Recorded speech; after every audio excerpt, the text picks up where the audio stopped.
The United States of America, arguably the greatest empire ever to exist on this planet, hasn't had a budget in 4 years.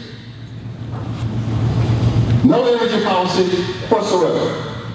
No jobs bill whatsoever. We still have 7.5 unemployment, 13.3 black, and 13.1 Latino unemployment. And we're voting on the Affordable Care Act.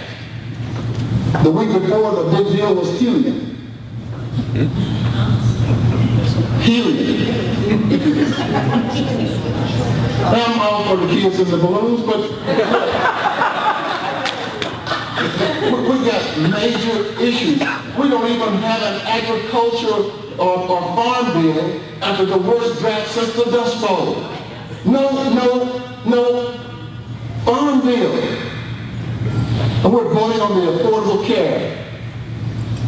Whether you want it or not, the people of this country are depending on us. Whether we like it or not, whether we want that pressure or not, the people of the United States of America are counting on us. And to some degree, the rest of the world, because we've got some people over in the House and the Senate preaching to the executive branch about an invasion of Syria. And so the whole world is looking to us to maintain a level of sanity. Democrats, that's why I'm a Democrat. Because it's up to us on whether or not this nation continues to be the nation that we grew up in, the nation that has led the world, the nation that has, even with some resistance, continued to try to eliminate the people who earn the kind of salaries that are obscene, and try to make sure that there is some degree of support for people who are doing poorly. Democrats, that's what we do. That's why we have Social Security. That's why we have Medicare. That's why we have Medicaid. Democrats. The minimum wage started at 25 cents an hour. Democrats, 1938. We are the ones that the nation depends on. Let me just conclude. The way things are moving in Washington, my fear is that we're going to see the Republicans refuse to approve any money that would allow us to proceed with the Affordable Care Act. And as long as they control the House, we're not going to get any money out to do that. So the Secretary of HHS, Governor Sebelius, is now traveling around the country trying to raise money to implement the Affordable Care Act.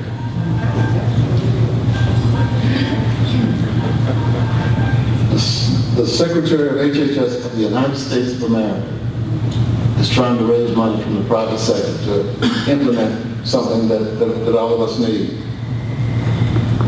And it's sad that we have to do that. So we've got a problem.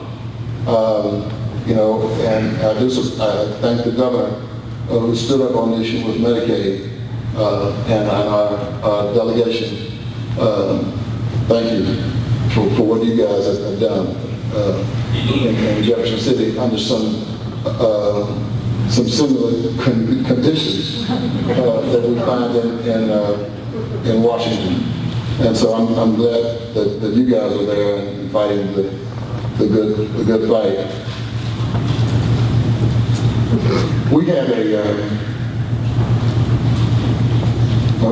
a situation this past week that I'll share with you, then I'll tell you about something, and then I'm going to sit down with you next to Georgia. Last week, I sat and watched something play out in Washington that is tragic, and that is, I saw some Democrats go over and vote for the farm bill as it is currently constructed, and then we lost 2 Democrats on the Affordable Care Act. I want you to keep in mind, remember this name, Hal Rogers. Hal Rogers. Remember it. Tell your friends, your children. Hal Rogers, Republican. He represents the poorest congressional district in the United States, in Kentucky. Hal Rogers. He votes against every kind of legislative material that is written and presented that deals with poor folk. And so he's like, well, how can they continue to get elected? He's voting against the very people that he needs. The 5th District of Missouri is rich compared to his district in Kentucky. And they still have people in with some outdoor toilets in his district. And he votes against everything. And will get elected 85% of the vote every time.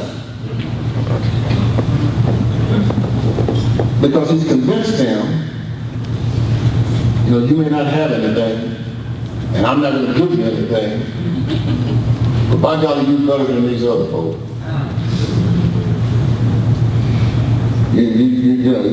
not going to give you anything. No, we're not going to have any jobs bills. Yeah, I know you don't have a job. We're not going to do it. I know all your teeth are gone, but we're not having an Affordable Care Act. We don't need that. You're still better than these other people. The others. One of our great writers grew up very poor in England, in Edinburgh, England, and he never was able to go out and play as a kid. And so all he did was look out of the window. And one night, as he's looking out of his window, as he did almost every night, his nurse came over and said, "What are you looking at?" And in those days, in Edinburgh, England, and in big cities, even in this country, there was a lamplighter who went around and actually, with a torch, would get up on a short ladder and light the candles to light up the neighborhoods, and the candle would burn until daylight. And so the nurse said, "What are you watching? You seem to be just fixated on whatever it is. What are you watching?" And he said, "I'm watching a man punch holes in the darkness."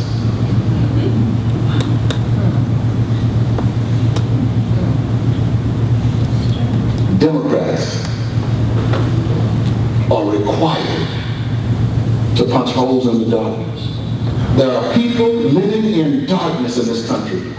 The elderly, the poor, the forgotten, many of our veterans, they're living in the darkness. And our role as Democrats is to punch holes in the darkness. We create light. That's what we do. That's our calling. That's our raison d'etre. We punch holes in the darkness. That's why we are in the big tent with labor, and we don't care about somebody's homosexuality or heterosexuality or non-sexuality, but we don't care. Do you breathe? Yes, you're a Democrat.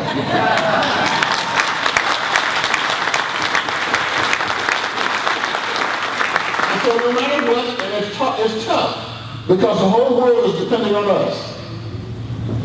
The whole world is looking at us, and it's our job, Democrats, to punch holes in the darkness. Thank you.